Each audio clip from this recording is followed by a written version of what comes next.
Assalamualaikum warahmatullahi wabarakatuh. Selamat datang di Bicara Pajak bersama saya Faris Sustian.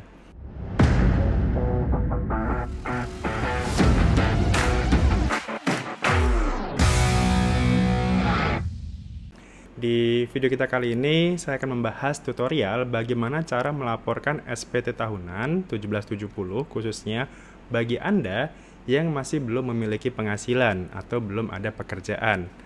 Nah, biasanya kan seringkali kita bertanya ya, kira-kira ini kan saya belum ada penghasilan Pak, gitu. Saya belum bisa bayar pajak karena memang tidak ada penghasilan. Nah, kemudian saya punya NPWP nih. Nah, sementara aturannya kalau Anda punya NPWP dan NPWP-nya itu aktif, maka itu kan mau nggak mau Anda harus lapor SPT tahunan setiap tahun sekali. Nah, cuman kan karena tadi ya, karena Anda belum punya penghasilan, Anda belum punya bukti potong, maka kan kita mungkin masih bingung ya, bagaimana cara melaporkan SPT tahunan kita. Nah, di sini saya akan menjelaskan kira-kira bagaimana nanti pengisian SPT menggunakan e-form ya. Jadi, karena sekarang juga dari DJP sudah diarahkan ke depannya bahwa untuk pelaporan SPT tahunan itu menggunakan e-form, baik itu untuk yang orang pribadi maupun untuk yang wajib pajak badan. Nah, di sini saya akan menjelaskan bagaimana cara membuat laporan SPT tahunan apabila Anda tidak memiliki penghasilan. Jadi selamat menyaksikan tutorialnya berikut ini. Oke, pertama kita siapkan dulu formulir e-formnya ya, seperti biasa.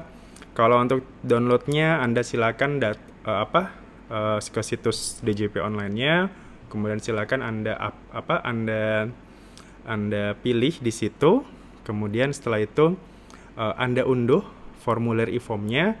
Nah, setelah Anda unduh formulir e-formnya, pastikan Anda sudah di komputer Anda sudah tersedia Adobe Reader.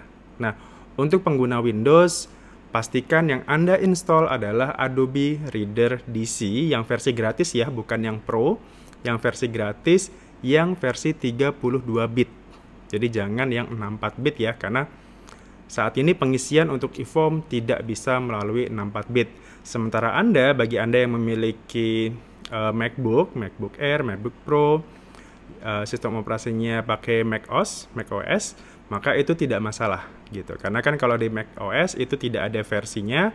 Selama Anda install Adobe Reader ya, tetap sama Adobe Reader DC, jangan yang berbayar, maka seharusnya e-form Anda bisa diisi. Nah, pertama misalkan kita sudah punya e-formnya di sini.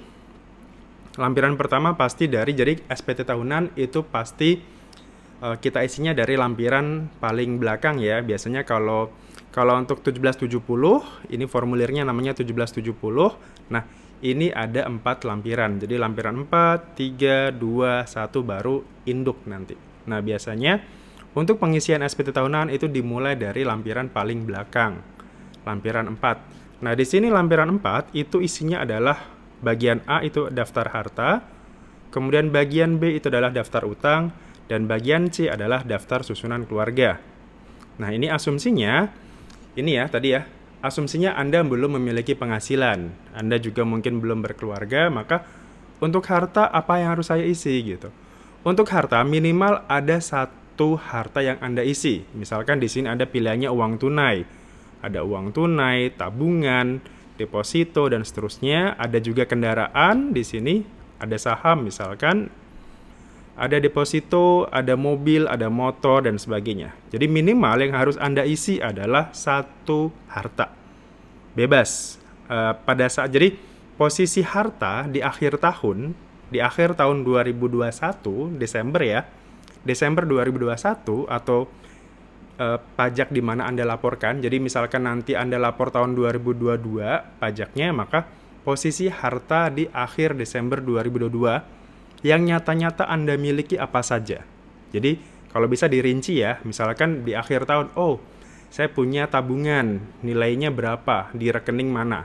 Kemudian saya punya uang tunai, berapa kira-kira, saldo akhir kas saya pada saat itu. Kemudian saya juga punya rumah, kendaraan, dan sebagainya. Jadi dirinci. Lebih rinci, lebih bagus ya, gitu. Karena itu untuk menandakan atau apa istilahnya ya, kira-kira posisi harta bersih saya ini di mana? gitu. Karena nanti setelah kita isi harta, kita juga bisa isi utangnya berapa. Jadi nggak masalah misalkan, Pak, saya punya rumah, tapi rumah ini hasil dari KPR gitu. Saya belinya lewat KPR gitu. Nggak masalah. Jadi rumahnya diisi, KPR-nya juga diisi. Jadi nanti akan bisa dilihat kira-kira posisi harta bersih Anda berapa. Mobil juga sama, kendaraan juga sama ya. Jadi, Pak, saya masih cicil nih, ya nggak masalah. Jadi mobilnya harganya berapa, harga perolehannya berapa, kemudian dikurangi dengan utangnya berapa. Nah, nanti kan ketahuan tuh nilai harta bersihnya berapa gitu. Nah, jadi tadi ya, pertama ya asumsinya misalkan kalau uang tunai pasti punya lah setiap orang gitu ya, mau berapapun nilainya gitu. Misalkan yang di dompet tinggal berapa nih? Oh, tinggal 100.000 nih di akhir tahun. Ya nggak masalah juga, silakan diisinya 100.000. Atau misalkan di sini yang paling banyak pasti Bapak Ibu pasti punya tabungan lah. Anda pasti punya tabungan misalkan. Tinggal kita isi aja, misalkan di sini tabungan di bank mana? Katakanlah di bank BCA gitu ya, misalkan 2021, kemudian saldonya berapa? Misalkan ya katakanlah 1 juta gitu. Kemudian di situ rekeningnya berapa? Misalkan rekeningnya 1, 2, 3, 4, 5 misalkan. Ini bebas ya gitu. Jadi keterangannya ditulis nomor rekening kalau dia tabungan. Kalau yang lain misalkan bebas juga gitu. Apa kira-kira yang Anda miliki? Ada uang tunai dan sebagainya. Gitu. Kemudian kalau misalkan ada kendaraan, katakanlah Anda punya sepeda motor misalkan. Silakan Anda pilih sepeda motornya kira-kira merek apa, misalkan kemudian katakanlah Honda Vario 125 ya, misalkan katakanlah kemudian pada saat itu Anda belinya tahun berapa? Misalkan tahun 2020. Kemudian harga perolehannya, harga pada saat Anda beli berapa? Pak, saya cicil Pak gitu. Nah, berarti kan kalau cicil kan pasti ada nilai perolehannya ya. Kira-kira Anda uang muka berapa, kemudian sampai dicicilnya berapa tahun gitu kan, atau berapa bulan. Nah, itu kan pasti ada harga istilahnya di invoice-nya atau di fakturnya ya, kan pasti ada di situ. Katakanlah nilainya ada sekitar 25 juta. Harga perolehannya waktu itu. Oke, sorry. Kemudian ini nomor BPKB-nya, misalkan BPKB nomor 1234 misalkan, bebas ya gitu. Kemudian yang lainnya juga sama ya. Jadi kalau misalkan ada rumah di sini tinggal cari rumah. Kalau rumah itu adalah ini 061, kalau tanah biasa itu 063, kalau yang sifatnya untuk jualan atau ruko ya sifatnya itu 062. Kemudian Pak, saya punya saham nih. Saham di mana? Sahamnya ya tadi ya, tinggal kita saham di sini. Saham yang dibeli untuk dijual kembali, ya kan? Kalau kita trading saham gitu kan seperti itu ya. Jadi misalkan posisi sahamnya apa gitu. Sahamnya saham katakanlah Goto ya. Misalkan 2021 katakanlah BBCA misalkan. Kemudian tahun perolehannya kapan? 2021.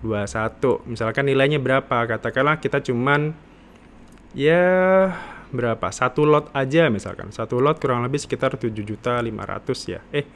700.000 lah kurang lebih ya.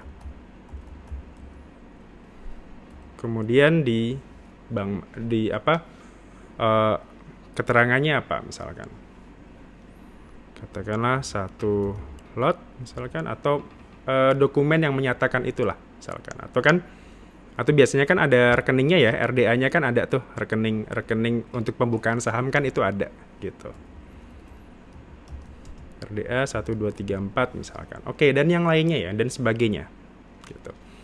Oke, setelah dari harta kita masuk ke utang sekarang. Tadi ya, misalkan katakanlah Vario ini kita belinya dari dari kredit misalkan. Nah, kita masukkan di sini kreditnya, tambah, kemudian ini 101, kemudian nama pemberi pinjamnya siapa? Kita kreditnya ke siapa? Misalkan ke BCA Finance misalkan. Alamatnya di mana? Di Bandung misalkan. Tahun pinjamnya tahun 2020. Sesuai dengan tahun pembelian ini ya, Vario ini. Kemudian jumlah pinjamnya itu adalah saldo akhir per tahun ini, per tahun di mana kita lapor. Jadi kalau kita lapornya tahun 2021 berarti saldo utang atau cicilan kita ya, saldo cicilan kita yang masih harus dibayar per 31 Desember tahun lapornya, tahun 2021. Jadi kalau misalkan nanti tahun 2022 berarti ya saldo cicilan 2022 gitu. Jadi bukan saldo pinjam ya, tapi saldo sisa gitu. Saldo bukan peminjaman awal, tapi saldo sisanya kira-kira berapa gitu. Misalkan dari katakanlah ini kan harganya 25 juta. Misalkan katakanlah uang mukanya 5 juta, sisanya yang 20 itu kita cicil misalkan. Oke, per 31 Desember 2022 misalkan sisa cicilannya tinggal katakanlah tinggal 10 juta misalkan. Karena yang 10 jutanya sudah selesai. Oke, berarti ya cukup seperti ini pengisiannya. Yang lainnya misalkan Anda punya kartu kredit misalkan. Pay later lah katakanlah ya, kan banyak sekarang pay later gitu ya. Ya misalkan Go atau Kredivo ya misalkan. Kredivo Jakarta kemudian 2021 kemarin Anda utang Kredivo untuk pembelian apa misalkan. Katakanlah sisa di 31 Desember kira-kira tinggal berapa? Misalkan tinggal tersisa 5 juta. Oke, jadi posisi utang 15 juta, posisi harta Anda 26.700. Artinya kan harta bersih Anda kan berarti sekitar berapa? Sekitar 15 dikurangi 26 juta dikurangi 15. Berarti ada sekitar 11-an juta ya, gitu. 11 juta 700.000 rupiah. Itu adalah posisi harta bersih Anda kira-kira. Oke, kemudian daftar keluarga. Tadi asumsinya misalkan Anda belum menikah ya berarti ini tidak perlu diisi. Gitu. Tapi kalau misalkan Anda sudah menikah, silakan Anda isi nama istri Anda, kemudian NIK-nya, nomor induk kependudukan, hubungan dan pekerjaan. Terus bagian pertanyaan, Pak, anak saya masih kecil, masih umur katakanlah belum 1 tahun.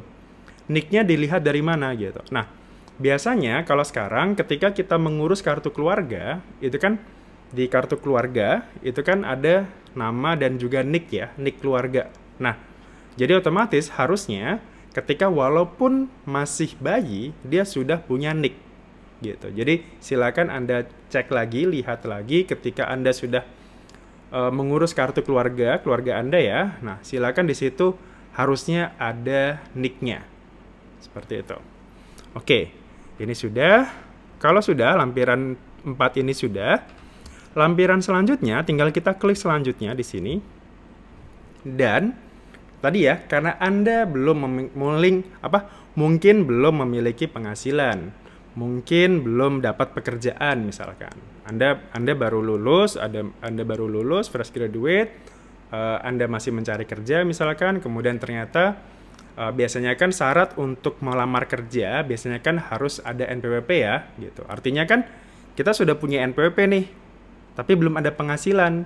Sementara saya harus lapor dong SPT-nya. Nah, berarti kan ya udah tadi ya, lampiran 4-nya diisi. Harta Anda apa saja, utang Anda kalau ada diisi. Kemudian lampiran berikutnya berhubung Anda tidak punya penghasilan, maka lampiran 3 di sini tidak perlu kita isi. Karena di sini lampiran 3 itu adalah penghasilan yang sifatnya final. Pernah nggak Anda merasa dipotong pajak atas jenis-jenis penghasilan yang seperti ini? Kalau misalkan Anda tidak pernah, ya sudah berarti tidak perlu.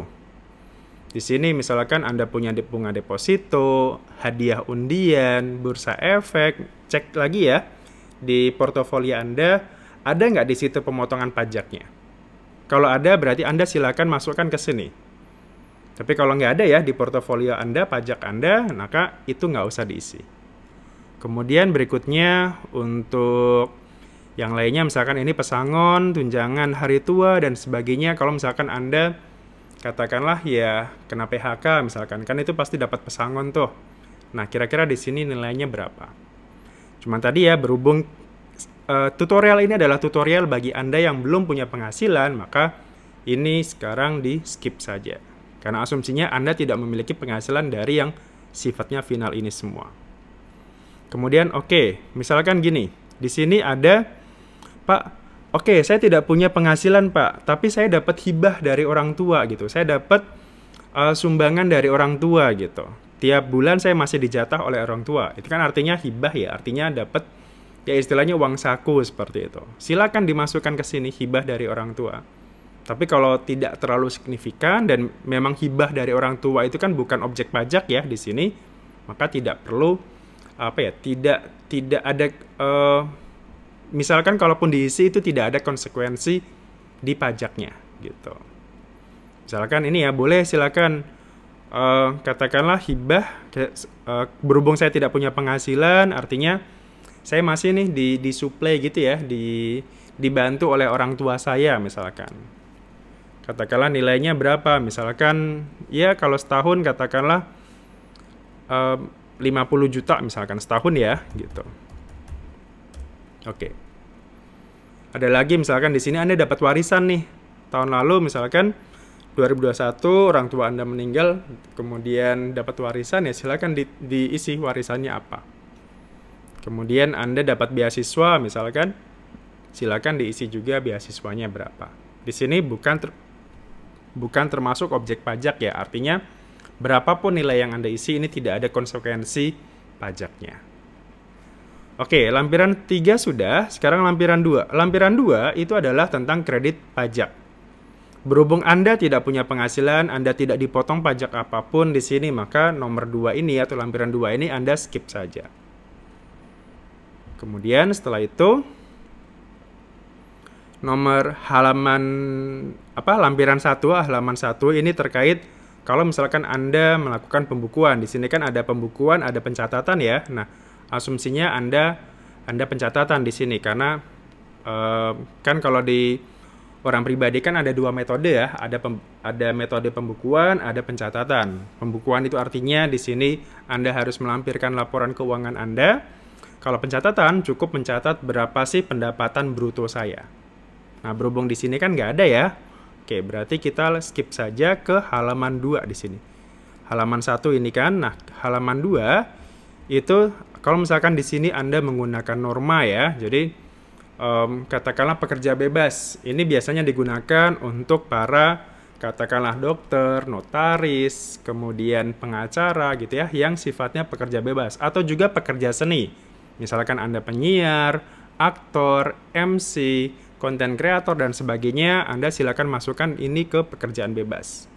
Normanya berapa? Normanya kita sesuaikan dengan di aturannya di Per 17 tahun 2015 gitu. Di video saya sebelumnya sudah saya jelaskan penggunaan norma ini seperti apa.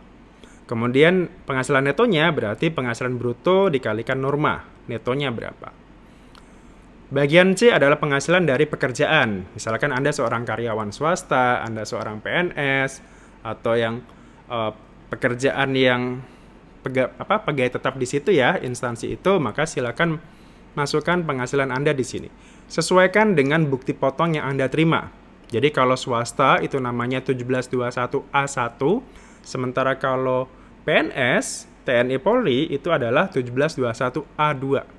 Isinya kurang lebih sama. Intinya adalah menyatakan bahwa ini loh penghasilan saya setahun segini, pajaknya segini, sudah dipotong segini. Gitu. Nah, balik lagi ya, berhubung Anda di sini posisinya belum ada penghasilan, maka bagian C ini tidak perlu diisi. Bagian D, penghasilan dalam negeri lainnya juga tidak perlu diisi. Gitu.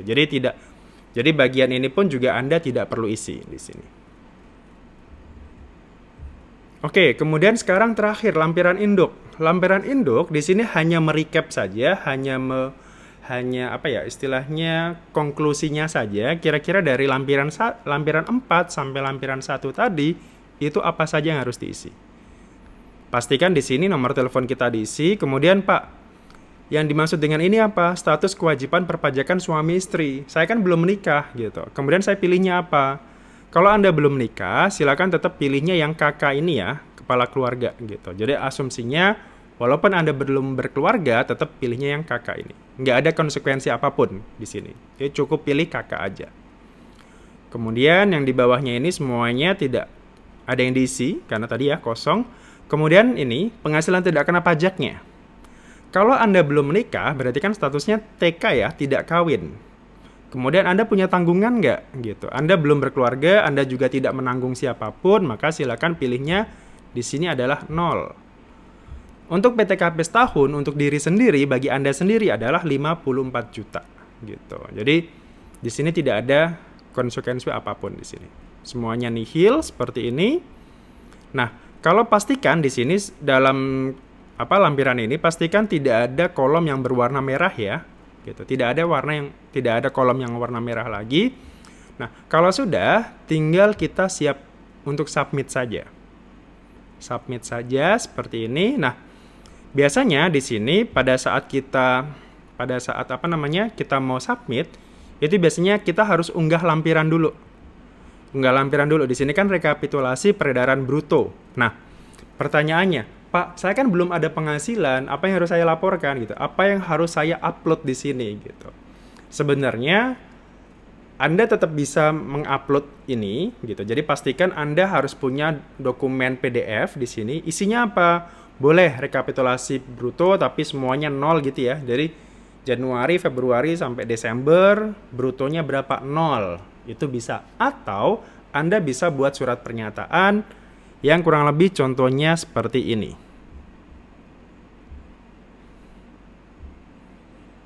Oke, sebentar.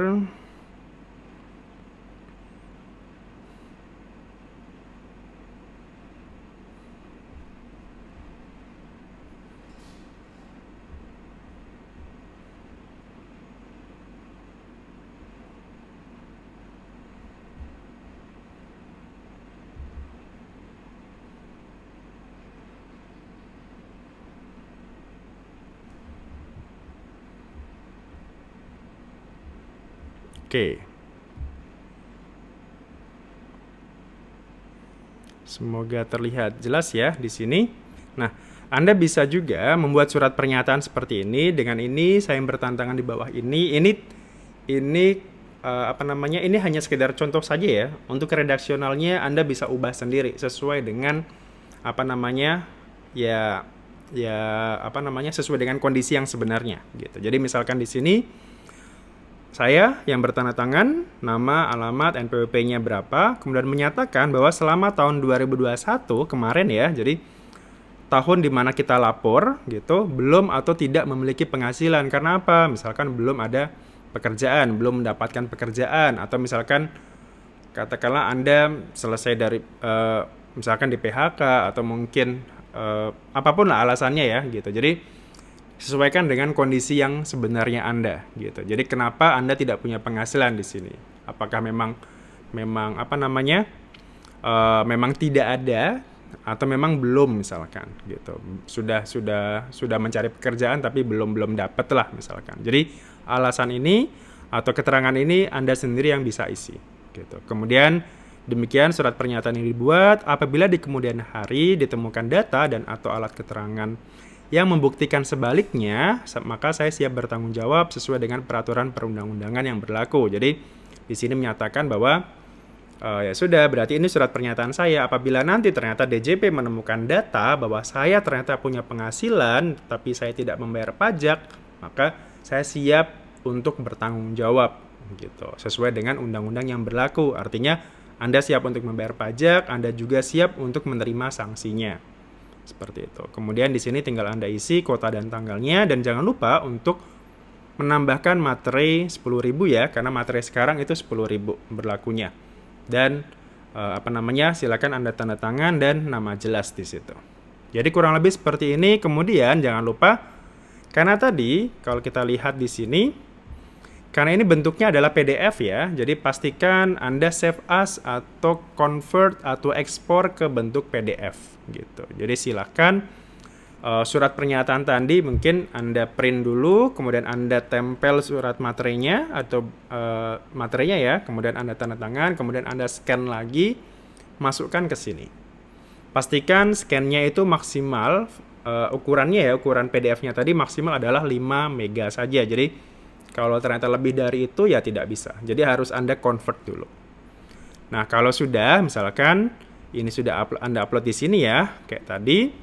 Nah, kemudian tinggal kita kode verifikasinya itu silakan Anda ambil gitu. kode verifikasi yang di email. Jadi pada saat kita ambil file e-form kita, itu pastikan kode verifikasi itu muncul, kemudian tinggal kita copy paste saja ke kode verifikasi ini, ke kotak verifikasi ini. Kemudian, Pak, kode verifikasi saya nggak muncul nih, error gitu ya, saya sudah minta tapi belum muncul di email saya. Nah, silakan Anda hubungi kantor pajak Anda, tempat Anda terdaftar, atau telepon ke Kering Pajak. Itu silakan, Pak, ini kode verifikasi saya ini belum muncul, padahal saya mau lapor gitu. Oh iya, NPWP-nya berapa? Nanti akan dicarikan gitu. Jadi pastikan kode verifikasi ini muncul dan Anda bisa submit di sini. Kalau lancar, jaringan Anda lancar, kemudian server DJP juga tidak lagi bermasalah, seharusnya submit berhasil, kemudian Anda nanti dapat bukti penerimaan elektronik yang dikirimkan ke email Anda. Jadi pastikan Anda punya bukti penerimaan elektroniknya, kemudian setelah itu Anda berhasil lapor. Jadi pastikan langkah terakhir pembuktiannya bahwa Anda sudah lapor adalah Anda memiliki bukti penerimaan elektronik yang dikirimkan ke email Anda, atau Anda bisa cek di DJP online, di arsip SPT e-form-nya di situ. Kurang lebih seperti itu untuk materi tutorial kali ini. Semoga berguna bagi Anda, khususnya bagi Anda ya yang belum memiliki penghasilan. Ya, walaupun saya doakan di tahun ini dan tahun-tahun ke depan Anda memiliki penghasilan, Anda diberkati rezeki yang lancar, kemudian Anda bisa bayar pajaknya dengan lebih baik. Kurang lebih seperti itu, dan mohon maaf kalau ada kekurangan. Silakan tinggalkan pertanyaan di kolom komentar.